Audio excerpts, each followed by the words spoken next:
This morning we're checking out the Maribel Caves. Emily Deem is live in the town of Cooperstown with more. Hi, Em.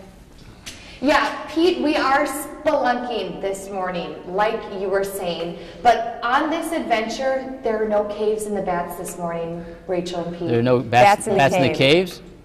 No bats in the cave. Gosh. That is what I've been informed. They are gone. They're out of the cave. But you know what's here? Spiders and cave crickets, what I was been informed. So Cave crickets? Cave crickets, yep. They're big, right, Al? You were telling me they're big, cave crickets? Real small. Oh, real small, but big back legs, is that right? Yeah, big back legs. Wonderful. I hope I don't see one this morning. Well, we got Casey and Al with us, volunteers out here. We're in the New Hope Cave, and we were telling people, you know, you don't make caves, you're just restoring them. Tell me about the section we're in right now, Casey. This section of the cave is called the formation room.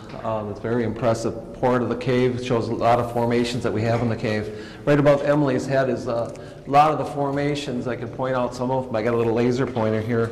You can get a good view of them. This here is called cave bacon. That's my favorite, cave bacon. There's like a slice of bacon attached to the wall. We have a lot of soda straws that look like these are stalactites that are actually hollow in the middle. Okay, and then we have the typical stalactites all over the walls here. We have halactites. Emily's pointing right at halactite is kind of defies gravity.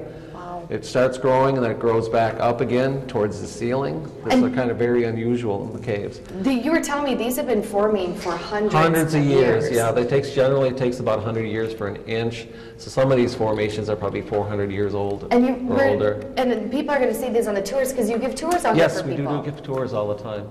And right above us here, there's a big cave lifeline. You can look up, there's a pure white calcite formation up in the corner up there, kind of illuminating it with my light. That's very pretty. There's a lot of ribbons right above the camera here too. You can kind of score over. It looks like rows of shark teeth.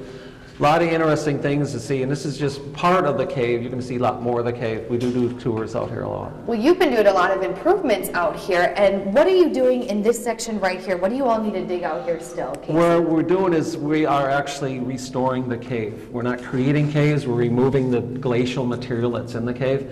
And Emily is helping this morning. She's been digging out a portion of the cave. And if you kind of look, the camera can pan, just at a bucket at a time, and if the camera can can back, you can kind of see the passage ahead of us here where we're headed. We know the passage at least goes another 30 feet, but beyond it just keeps right on and going. And this is all volunteer work, so if people want to come out here, they can definitely help. And you know, what I'm doing is typically what someone would do. You're just digging, right? Yeah, we're just removing all the loose material from the cave. So nothing too bad. And something that's really great, if I pass this bucket along, and Al's right over there, you got your wheelbarrows in here now. Correct. We're utilizing wheelbarrows this year, whereas before we actually had to hand carry the pails all the way out of the cave. You can kind of pan down through the passage here. We have quite a ways to go. It's about 150 feet back out to the entrance.